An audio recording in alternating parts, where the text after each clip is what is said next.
Bonjour à toutes, bienvenue dans ce 7e épisode de podcast. Je suis ravie de vous retrouver pour parler, donc comme toutes les semaines, d'un sujet en lien avec le bien-être féminin, on va dire, la santé féminine et également les essais bébés, puisqu'il y a beaucoup de femmes que j'accompagne très régulièrement et qui sont donc en projet bébé.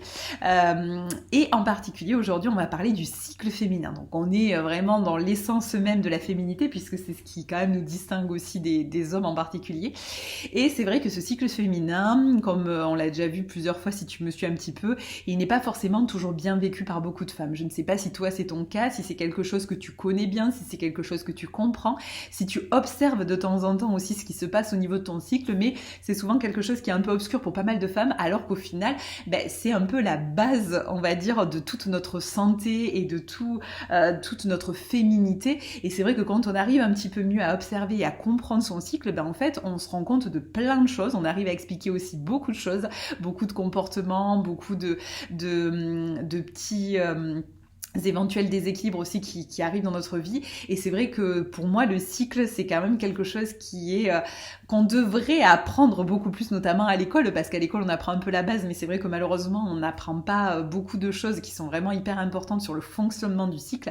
Et il y a beaucoup de femmes, en fait, qui passent à côté de ça toute leur vie, presque, des fois, parce que elles ne savent pas tout ce qu'on peut apprendre sur le cycle et tout ce que ça peut leur apporter. Et je trouve que c'est très très dommage parce que c'est une mine d'informations énorme et très précieuse pour les femmes. Donc là aujourd'hui j'ai choisi en fait de te parler particulièrement des déséquilibres au niveau du cycle, donc tous les déséquilibres en fait qui peuvent empêcher le cycle de se dérouler normalement. Donc cet épisode en fait il s'adresse vraiment à toutes les femmes, donc les femmes en essai bébé particulièrement puisque bien sûr un déséquilibre au niveau du cycle va directement bloquer une future grossesse. Mais cet épisode s'adresse vraiment à toutes les femmes parce que toutes les femmes sont concernées à un moment ou à un autre par un déséquilibre du cycle. Et ce qui est assez fou, je trouve, et je m'en rends compte de plus en plus, peu de femmes en fait prêtent attention à ces déséquilibres. Ou alors elles y prestent attention, mais elles se disent c'est normal, voilà, si j'ai tel ou tel problème, donc on va les revoir après, c'est normal que j'ai ces soucis-là, voilà, je m'en préoccupe pas plus que ça, parce que c'est arrivé à d'autres femmes, on va voir par exemple, on a le principe d'irrégularité par exemple au niveau du cycle, ou des cycles qui sont très courts, etc. Elles se disent, bon, ça doit être un passage, et puis c'est pas forcément très grave. Le syndrome prémenstruel pareil, tous les petits symptômes que l'on a avant les règles, beaucoup de femmes se disent que c'est normal, alors que non, ce n'est pas normal en fait. Toutes ces sensations d'inconfort que l'on peut ressentir tout au fil des jours, en fonction aussi des moments du cycle, on ne ressent pas forcément des fois les mêmes inconforts, parce que il n'y a pas aussi les mêmes hormones qui rentrent en jeu, etc. Mais en fait, ces inconforts ne sont pas normaux. Moi, c'est vraiment, encore une fois, ma mission de vie, de pouvoir aider les femmes à se sentir mieux dans leur corps, mieux dans leur tête, et d'être vraiment, d'avoir une santé optimale. Et c'est vrai que malheureusement dans nos modes de vie actuels, des fois notre santé elle passe un peu en dernier et on attend vraiment d'être au bout du rouleau pour se rendre compte de certaines choses. Mais pour moi la santé c'est l'élément essentiel. Si on n'a pas la santé, si on n'est pas en forme, si on est tout le temps fatigué, s'il y a des choses désagréables dans notre corps, etc., on ne peut pas vivre notre vie pleinement. Donc c'est hyper important de prendre soin de sa santé et en particulier pour les femmes de faire attention à ce qui se passe un petit peu dans leur corps et on va se rendre compte qu'au final il y a souvent des déséquilibres du cycle que les femmes considèrent comme normaux, qu'elles banalisent énormément, alors qu'encore une fois, ça n'est pas normal. On va le revoir, c'est très souvent lié à un déséquilibre hormonal et que surtout, et ça c'est hyper important aussi, parce que déjà la première chose c'est de se rendre compte qu'on a ces déséquilibres et qu'en effet certains inconforts que l'on peut ressentir ou certaines choses que l'on observe ne sont pas forcément normales. Et la deuxième chose qui est très très importante aussi et que je constate énormément à l'heure actuelle, c'est que beaucoup de femmes font avec parce qu'elles pensent qu'il n'y a pas de solution. Alors qu'en fait, il y a plein de solutions et plein de solutions naturelles. Moi, même si je suis pharmacienne, j'adore la naturopathie, je suis vraiment spécialisée là-dedans. Et j'adore utiliser des plantes, des bourgeons, des fleurs de bac, enfin bref, tout ce que la nature peut nous offrir. C'est un réservoir énorme et en fait ça permet vraiment de soigner plein de choses. Et en particulier ces fameux petits déséquilibres qui apparaissent normaux encore une fois pour beaucoup de femmes, mais qui créent quand même un inconfort et quelque chose qui n'est pas agréable et qui peuvent, dans le cas des essais bébés, bloquer complètement un projet bébé, parce que des fois, même si on a l'impression que c'est pas grand chose, et ben en fait c'est le petit grain de sable qui va empêcher toute la mécanique du cycle de se dérouler comme il faut.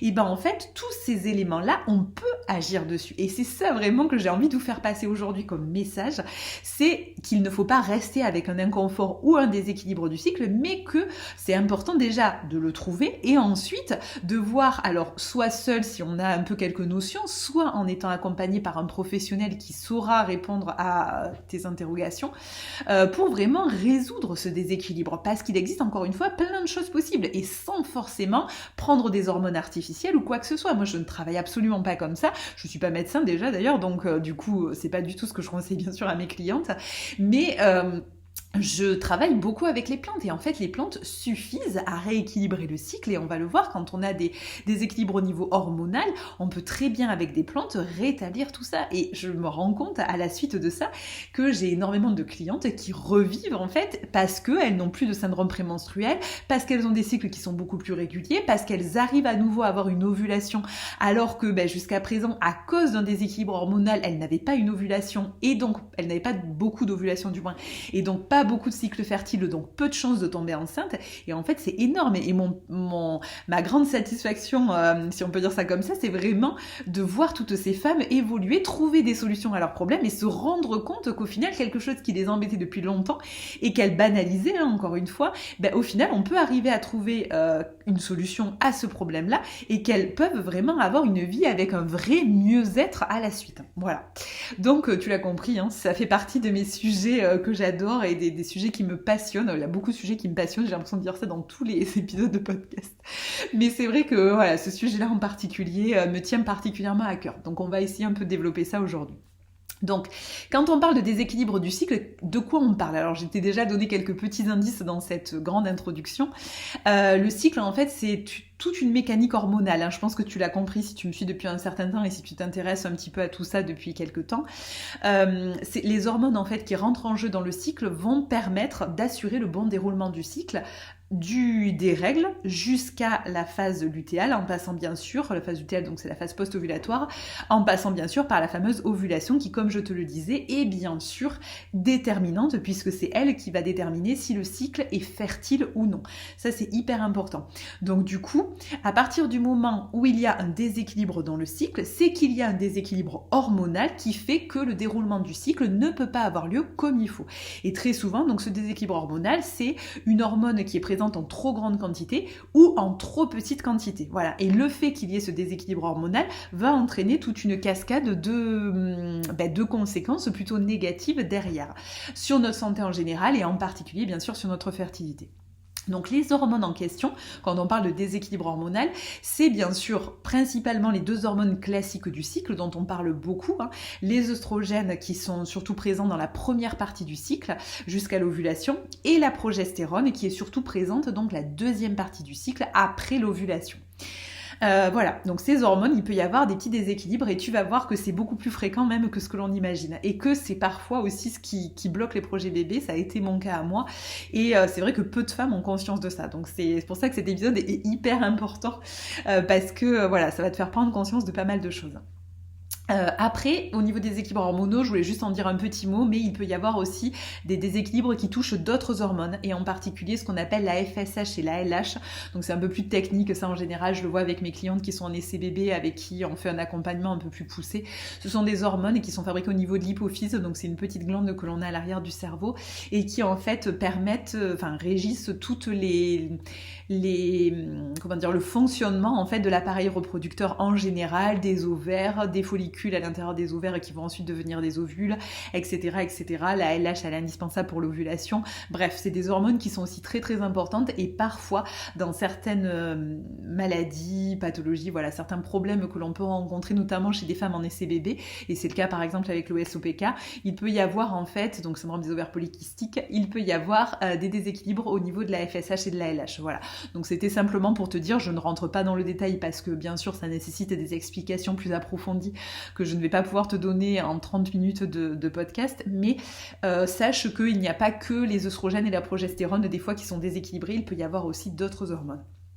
Voilà, puis après bien sûr il peut aussi y avoir des déséquilibres d'hormones en dehors, on va dire, du système reproducteur, il peut y avoir des déséquilibres au niveau des hormones thyroïdiennes qui peuvent aussi énormément jouer au niveau de la fertilité, enfin bref, il y a plein de choses à dire, donc voilà, donc ça peut faire l'objet d'un autre épisode de podcast, mais en tout cas aujourd'hui je vais vraiment m'en tenir surtout aux œstrogènes et à la progestérone, et en fait je vais te donner concrètement 6 signes qui en fait évoque quasi à coup sûr un déséquilibre hormonal. Alors bien sûr, ça ne remplace pas pour vraiment diagnostiquer le déséquilibre hormonal une analyse sanguine qui va permettre vraiment de doser les hormones, etc. ou une véritable observation du cycle avec un cyclogramme, etc. et voir mesurer la température, tout ça, tout ce qui permet de faire un vrai suivi du cycle.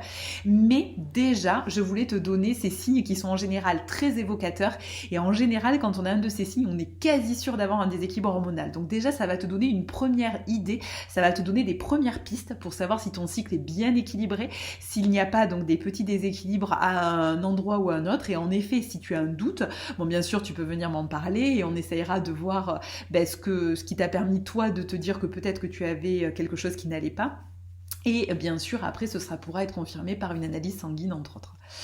Alors, donc dans ces signes, on a par exemple, comme je te l'ai un peu évoqué tout à l'heure, les femmes qui ont un syndrome prémenstruel très fort. Donc prémenstruel, c'est avant les menstruations, donc avant les règles. Et c'est vrai qu'il y a beaucoup de femmes qui vivent très très mal cette période-là, parce qu'elles sont très fatiguées, parce qu'elles ont beaucoup de troubles de l'humeur, avec notamment pas mal d'irritabilité, parce qu'elles ont des grosses douleurs, des fringales aussi, et les fameuses pulsions alimentaires dont je te parlais la semaine dernière, dans le podcast de la semaine dernière. C'est vrai qu'on a particulièrement des pulsions à ce moment-là. Il y a aussi des insomnies, souvent, il peut y avoir des migraines. Bref, c'est souvent une période qui est très très compliquée à vivre pour beaucoup de femmes. Donc le nom médical pour tout ça, c'est ce qu'on appelle donc le syndrome prémenstruel. Et malheureusement, il y a beaucoup de femmes qui subissent vraiment de plein fouet ce syndrome prémenstruel. Et encore une fois, comme je te le disais en introduction, qui font avec en fait, parce qu'elles pensent que c'est ça être une femme, parce qu'elles pensent qu'elles n'ont pas d'autre choix que de subir ce syndrome prémenstruel à tous les cycles, et parce qu'elles pensent que voilà, c'est comme ça pour toutes les femmes et qu'il n'y a pas de solution. Eh ben, s'il y a quelque chose que tu dois retenir, comme je l'ai dit un petit peu en introduction, ce n'est pas normal d'avoir un syndrome prémenstruel très fort. Alors, je te dis pas qu'on peut complètement arrêter tous ces symptômes-là là, avant les règles, d'arrêter la fatigue, l'irritabilité, etc. Il y aura toujours un petit peu ça, parce que ça, c'est physiologique aussi, hein, c'est-à-dire que qu'est-ce qui entraîne ces effets-là, c'est la chute des hormones en fait, en fin de cycle, justement des œstrogènes et de la progestérone qui maintiennent un certain équilibre, et quand ces deux hormones-là ne sont plus là en fin de cycle, ça peut entraîner ces déséquilibres. Donc encore une fois, il est normal d'avoir aussi ces déséquilibres. Par contre, ce qui n'est pas normal, c'est de les subir vraiment au point qu'ils soient très très forts et que ça perturbe notre quotidien. Ça n'est pas normal. On peut ressentir une petite fatigue, on peut ressentir une petite douleur à un moment ou à un autre, mais ça doit rester vraiment dans la limite du supportable et ça doit pas durer non plus 10 jours quoi. Voilà, si vraiment ça s'éternise en longueur ou si c'est vraiment des symptômes qui sont insupportables avec vraiment une très très grosse fatigue, une très grosse irritabilité, etc., ce n'est pas normal. Donc voilà, le syndrome prémenstruel, on peut vraiment agir dessus. Et en général, quand on a un syndrome prémenstruel très fort, on l'a vu, le syndrome prémenstruel en général, c'est lié à la chute des hormones et en particulier de la progestérone en deuxième partie de cycle, après l'ovulation. Mais par contre, si vraiment il est très très fort, c'est parce qu'on a aussi une carence en progestérone générale. C'est-à-dire que ce n'est pas seulement le fait que ce soit la fin du cycle qui fait chuter naturellement la progestérone, et donc ça pour le coup c'est normal. Il y a certaines femmes qui manquent vraiment de progestérone, donc l'hormone qui est vraiment là, après l'ovulation, jusqu'à la fin du cycle, c'est une hormone qui permet plein de choses, et c'est vrai que quand on n'en a pas assez de cette hormone-là, on a un syndrome prémenstruel très très fort. Donc c'est ce que j'explique à toutes mes clientes et toutes les femmes qui me parlent de ce syndrome très très fort, qu'elles ont du mal à supporter, etc. Il faut bien se mettre en tête que ce n'est pas normal et que très probablement c'est lié à un manque de progestérone. Et encore une fois, ce n'est pas une fatalité, c'est-à-dire que ces symptômes-là, on peut les calmer et on peut essayer de booster la progestérone, de réaugmenter cette hormone qui est très très souvent en manque chez beaucoup de femmes à l'heure actuelle. On aura peut-être l'occasion d'en reparler dans un autre podcast, je ne peux pas tout expliquer dans celui-là, mais c'est vrai qu'à l'heure actuelle, beaucoup de femmes manquent de progestérone, notamment à cause du stress, à cause de pas mal de choses, notre rythme de vie à l'heure actuelle qui est souvent un peu déséquilibré. Et en fait, il existe vraiment des plantes et vraiment des solutions en naturopathie, donc entièrement naturelles, pour essayer de refaire monter cette progestérone et de réduire ce syndrome prémenstruel. Donc c'est possible. Deuxième signe qui peut marquer un déséquilibre hormonal, c'est ce qu'on appelle les saignements intermenstruels. Donc comme son nom l'indique, c'est des saignements qui ont lieu entre deux périodes de règles. Donc ça c'est pareil, je pense que je referai un épisode de podcast là-dessus, mais en fait tous les saignements que tu as ne sont pas forcément des règles. Ça c'est pareil, c'est quelque chose que j'apprends très souvent à mes clientes, parce que en fait elles pensent, et à très juste titre, moi avant de me former à tout ça et d'être dans le domaine de la santé, etc., pour moi dès qu'il y avait un saignement c'était aussi des règles. Sauf qu'en fait pas du tout. Il y a plein de saignements différents et ce ne sont pas forcément toujours des règles. Donc ça, c'est aussi quelque chose que j'apprends à faire à mes clientes, à arriver à reconnaître les vraies règles. Comment est-ce qu'on peut être sûr que les saignements sont bien des règles? Et donc pour ça, il y a des critères, notamment le fait que ce soit après une ovulation qui a été clairement définie. À partir du moment où on n'est pas sûr d'avoir une ovulation, on ne peut pas être sûr que ce sont des règles. Et ces règles, elles ont lieu à peu près entre 11 et 16 jours à peu près après donc l'ovulation. Et il faut vraiment que le cycle soit fertile et ovulatoire. Sinon, on ne peut pas parler de règles. S'il n'y a pas d'ovulation, ce ne sont pas des règles. Donc ça, c'est vraiment le truc à retenir par rapport au saignement. Et donc ça, c'est ça prend un peu de temps pour arriver à comprendre tout ça et pour arriver à savoir quelles sont les vraies règles. C'est encore une fois quelque chose que j'apprends à faire à mes clientes. Mais là, pour te résumer rapidement ce qu'il se passe, encore une fois, pour être sûr que ce sont des règles, il faut être sûr qu'il y ait une ovulation. Mais alors, qu'est-ce qu'il peut y avoir d'autre comme petits saignements? Et donc, les autres saignements sont très souvent des signes de déséquilibre hormonaux, parce qu'en fait, c'est pas des saignements, on va dire, normaux, si on peut dire ça comme ça, parce que les seuls saignements qu'on devrait avoir dans le cycle, ce sont donc les règles, en effet. Et donc, si on a des saignements à d'autres phases du cycle, c'est très probablement qu'il y a un problème au niveau hormonal. Donc, par exemple, dans ces saignements intermenstruels, on peut citer ce qu'on appelle les saignements de privation. Ce sont des saignements qui ont lieu en phase préovulatoire. Donc, qu'est-ce qui se passe avant l'ovulation? On a donc des follicules qui sont donc à l'intérieur de l'ovaire et qui vont grossir pour, au final, pouvoir à la fin libérer le fameux petit ovule qui va pouvoir rencontrer les spermatozoïdes pour être fécondé. Et en fait, ce qu'il se passe, c'est que parfois, les follicules grandissent, les œstrogènes, donc qui sont les hormones classiques de la première partie du cycle, vont également monter, sauf que d'un coup, on ne sait pas pourquoi, ils vont d'un coup chuter ces œstrogènes. Et c'est cette chute qui va provoquer donc souvent des saignements. Alors ça peut être cette chute brutale des œstrogènes qui ne vont pas au bout de leur processus, parce qu'en fait, normalement, les œstrogènes, ils augmentent jusqu'à arriver à une quantité maximale, et cette quantité va déclencher le pic de LH dont je te parlais tout à l'heure. Donc c'est une autre hormone, et c'est cette LH qui va en fait déclencher l'ovulation. Donc du coup, c'est hyper important d'avoir cette montée progressive des œstrogènes et d'en avoir suffisamment pour déclencher l'ovulation. Or, chez certaines femmes, en fait, les œstrogènes montent, ça s'arrête brutalement et en fait, ça ne va pas assez loin pour déclencher le pic de LH et déclencher l'ovulation. Et donc, chez ces femmes-là, en fait, il va souvent y avoir des saignements qui vont donc avoir lieu en toute première partie de cycle, donc avant l'ovulation, donc souvent peu de temps après les vraies règles, et qui sont en fait le témoin de l'arrêt du processus prématurément. En fait, au lieu d'avoir aller jusqu'à l'ovulation et d'ensuite enchaîner sur la phase du cycle après, en fait, ça va s'arrêter brutalement là. Donc, il peut y avoir plein de choses qui expliquent ça. Ça peut être le stress, ça peut être plein de choses. Et en fait, dans ces cas-là, ce sont des cycles qui ne sont pas ovulatoires, puisqu'en fait, on s'arrête avant l'ovulation. Et les femmes qui ont des saignements à ce moment-là pensent que c'est des règles et donc pensent qu'elles ont un cycle normal, sauf qu'en fait, ce ne sont pas du tout des règles, mais ce sont bien des saignements qui marquent du coup un dysfonctionnement au niveau des œstrogènes. Voilà. Après, dans les autres saignements intermenstruels, on peut citer ce qu'on appelle les saignements de poussée œstrogénique. C'est ce qui se passe souvent, alors là, c'est plus au moment de l'ovulation. En fait, on a une montée très rapide et brutale des œstrogènes et donc l'endomètre donc la muqueuse de l'utérus va d'un coup s'épaissir et comme c'est très brutal, des fois ça peut entraîner des petits saignements. Donc là, pareil, ce ne sont pas des règles, mais ce sont ce qu'on appelle des saignements de poussée œstrogénique. Je veux pas trop m'étaler sur le sujet parce que ça mériterait d'avoir un podcast entier dédié à ça et je pense que je te referai un épisode là-dessus parce que c'est vraiment hyper important et il y a énormément de mauvaises infos et surtout de méconnaissance des femmes à ce sujet-là et ça aussi, ça peut être responsable des fois des essais bébés qui durent en longueur parce que les femmes pensent avoir leurs règles, pensent que tout va bien et que leur cycle est normal alors qu'en fait ce ne sont pas des vraies règles et que du coup il y a bien un déséquilibre dans le cycle. Donc voilà, ça c'est hyper important, mais en tout cas, je voulais bien insister là-dessus et te dire qu'en effet, tout saignement ne signifie pas forcément que le cycle est normal et ne signifie pas forcément règle. Alors, en parlant des règles, justement, le troisième signe dont je voulais te parler aujourd'hui par rapport au déséquilibre, c'est le fait d'avoir des règles anormales, entre guillemets.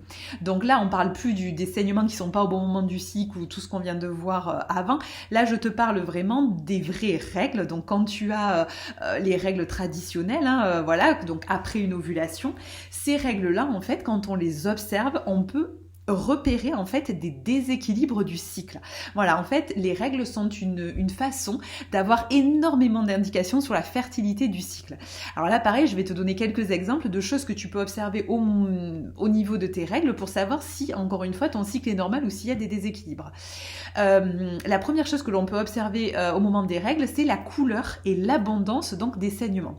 Ça, c'est hyper important. Normalement, les règles, il y a un flux normal qui peut se calculer au niveau du volume pour savoir à peu près ce que c'est la normalité, parce que ce n'est pas toujours évident de savoir si le flux est normal ou pas, mais en général, on voit bien si il y a très très peu de quantité au niveau des règles, si on saigne quasiment pas, ou alors si au contraire on a un flux très très très abondant, voire quasiment hémorragique avec des femmes qui sont obligées de changer de protection tout le temps.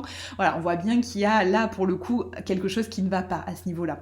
Donc l'abondance est hyper importante. Et ensuite la couleur. Normalement, les règles et les saignements sont censés être rouge vif.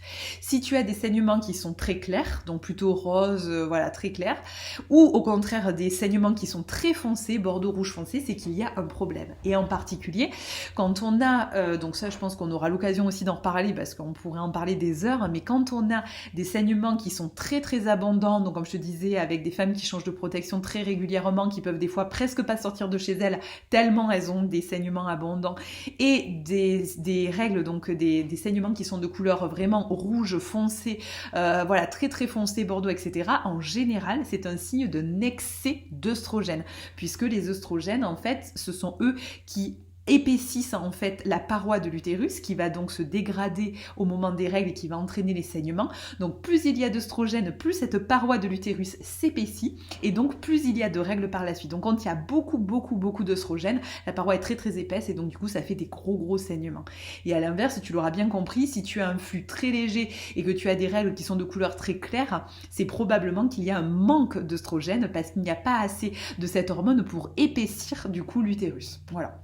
Pour simplifier, mais c'est vrai que on pourra en parler encore une fois pendant un moment. Deuxième chose qu'on peut observer aussi au moment des règles, c'est qu'en fait, c'est ce qu'on appelle la cinétique, c'est-à-dire la façon dont se déroulent les règles. Donc en fait, normalement, les saignements, ils commencent de façon très franche et ils se finissent de façon très franche avec maximum 3 jours dans tout le cycle de ce qu'on appelle les spottings. Les spottings, c'est vraiment des petites pertes de sang très légères, donc c'est pas un flux sanguin comme pendant les règles, c'est vraiment des petites pertes de sang toutes légères et ça, c'est un signe de déséquilibre. déséquilibre. Si le saignement n'est pas franc, c'est-à-dire si on n'a pas un flux classique continu pendant quelques jours, mais qu'on n'a que des pertes de sang un petit peu par-ci par-là, même tout au long du cycle, ou voilà, si on n'a pas ce principe-là, c'est qu'en général il y a un déséquilibre. Par exemple, si les règles commencent avec des petites pertes de sang marron, très légères, sans avoir ce flux directement de manière franche, très probablement c'est un manque de progestérone. Voilà. Donc il y a plein de petites choses comme ça à observer qui peuvent vraiment nous renseigner à ce niveau-là. Et pareil, donc on a parlé de la durée, hein. Tout à l'heure je te parlais de l'abondance du flux. C'est pareil au niveau de la durée. Si on a des règles qui durent une journée, c'est que très probablement il manque des oestrogènes, parce qu'encore une fois on n'a pas beaucoup de muqueuse de l'utérus, de parois de l'utérus qui se dégradent au moment des règles. Donc ça c'est pareil, c'est un signe de déséquilibre. Et s'il y a beaucoup de règles, si les règles durent plus d'une semaine par exemple, c'est pareil, ce n'est pas normal, c'est qu'il y a aussi un problème au niveau des hormones. Voilà, donc notre troisième signe. Quatrième signe, c'est l'irrégularité au niveau des phases et au niveau de la longueur du cycle. Donc ça c'est pareil, c'est vrai que peu de femmes ont vraiment la notion de ce que c'est qu'un cycle normal. En fait la durée normale d'un cycle, elle est comprise entre 21 et 35 jours. Si le cycle fait moins de 21 jours ou si le cycle fait plus de 35 jours, c'est qu'il y a un problème à un moment ou à un autre. Donc ça c'est pareil, je repense là aussi aux règles dont je t'ai parlé tout à l'heure, je te parlais des femmes qui avaient un flux très abondant. Il y a beaucoup de femmes qui en fait se disent que c'est normal d'avoir un flux abondant comme ça, comme le syndrome prémenstruel, elles vivent avec, c'est hyper désagréable, ça les incommode énormément dans leur quotidien, mais pour autant elles se disent ça doit être comme ça aussi pour toutes les femmes et elles vont pas forcément s'y intéresser, chercher de solutions. Alors qu'il existe des vraies solutions, là aussi en naturopathie et donc avec les plantes entre autres, pour essayer d'agir à ce niveau-là, soit au niveau hormonal, si un déséquilibre hormonal, soit vraiment sur le saignement lui-même. Il y a vraiment des plantes qui permettent de réduire ces saignements-là. Voilà, mais encore faut-il le savoir. Et pareil pour la longueur du cycle, il y a des femmes qui ont des cycles très courts, mais qui se disent oh ça doit être normal, ça va se réguler à notre cycle, alors qu'en fait non, ça n'est pas forcément normal. Tout comme le fait d'avoir des cycles très longs, c'est pas forcément normal non plus. Et après, quand on observe son cycle un peu plus en détail, on peut observer la longueur des phases. Et si on a par exemple une phase folliculaire longue, donc phase folliculaire, c'est ce qui se passe avant l'ovulation. Donc comme je te le disais, c'est sous le contrôle des œstrogènes. Donc si cette phase est très longue, c'est probablement qu'il y a trop d'œstrogènes. Et pareil, on a des fois des phases lutéales, donc la phase post-ovulatoire qui sont très courtes, moins de 12 jours. Dans ces cas-là, souvent, c'est un manque de progestérone, puisque c'est donc la progestérone qui est maîtresse, on va dire, de cette phase-là. Voilà. Donc là, hyper important d'observer la longueur de son cycle et si on peut même la longueur des phases à l'intérieur de son cycle, parce que ça peut être le signe d'un vrai déséquilibre.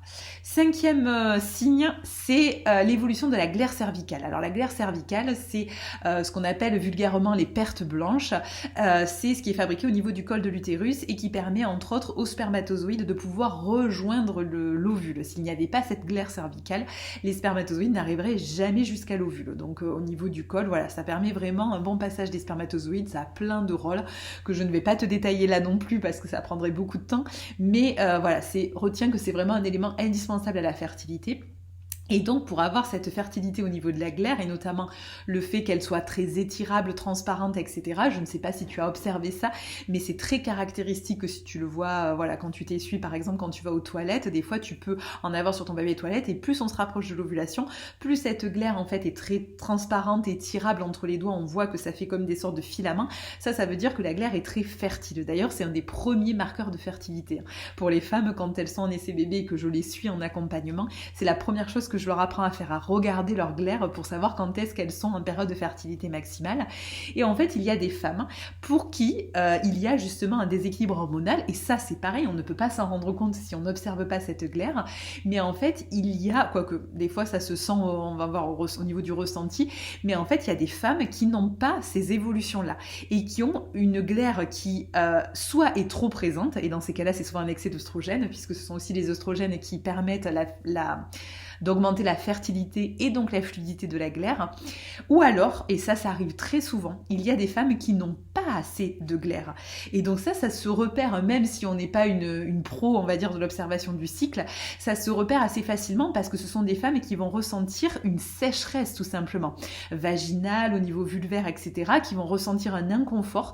Des fois, c'est confondu aussi avec une mycose, parce qu'en fait, on sent une irritation, on sent quelque chose au niveau vulvaire, et en fait, on attribue ça à une mycose alors que ça n'est pas du tout une mycose. Et en fait, des fois, c'est cette glaire qui n'est pas sécrétée en quantité suffisante et donc qui ne lubrifie pas assez bien les organes génitaux, en particulier la vulve, et donc ça a créé une vraie sensation d'inconfort pour énormément de femmes qui, là encore une fois, pensent que c'est la normalité, ou alors vont se traiter pour une mycose par exemple, alors que ce n'en est pas du tout une, et alors qu'il existe là aussi des solutions pour réavoir cette glaire qui est indispensable, on l'a dit, à la fertilité. Donc toutes les femmes en SCBB devraient avoir une glaire au top, sauf que en effet pour beaucoup de femmes ce n'est pas forcément le cas, et si on n'a pas connaissance de ça, on ne peut pas agir dessus, mais une fois qu'on sait que la glaire n'est pas top, que la texture n'est pas bonne, qu'il y a cette sécheresse, etc., il est tout à fait possible d'agir dessus et d'avoir une glaire de super qualité, notamment, encore une fois, avec des plantes.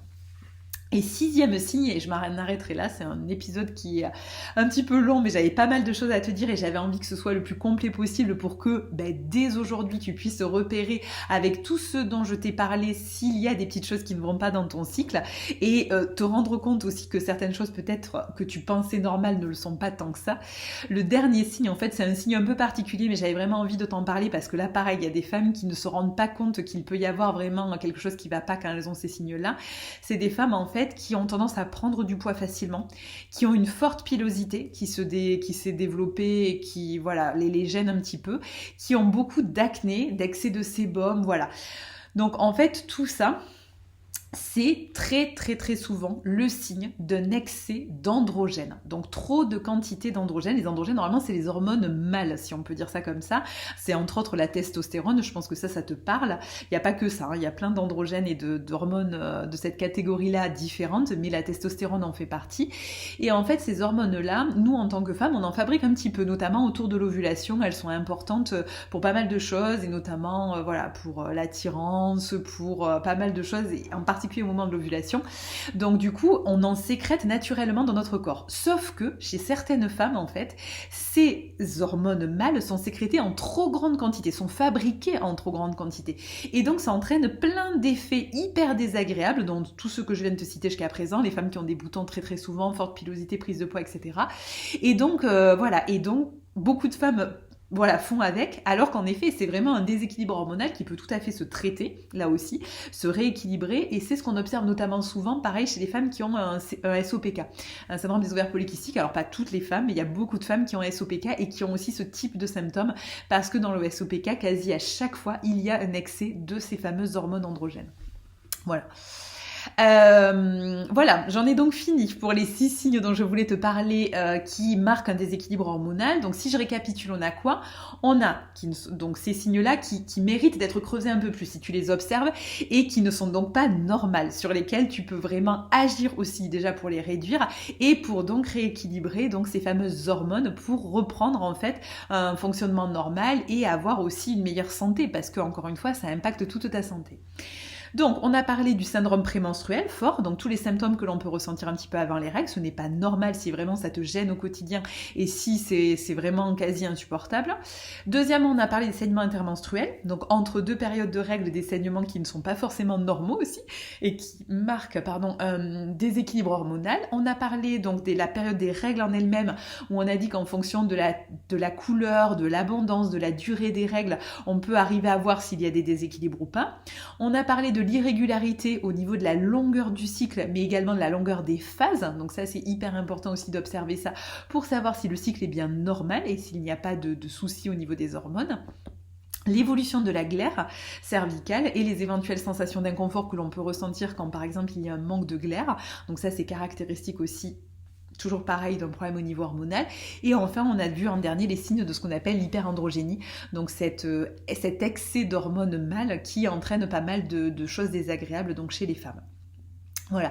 Donc comme tu as pu le voir, en fait, c'est vraiment des signes qui sont faciles à remarquer en plus.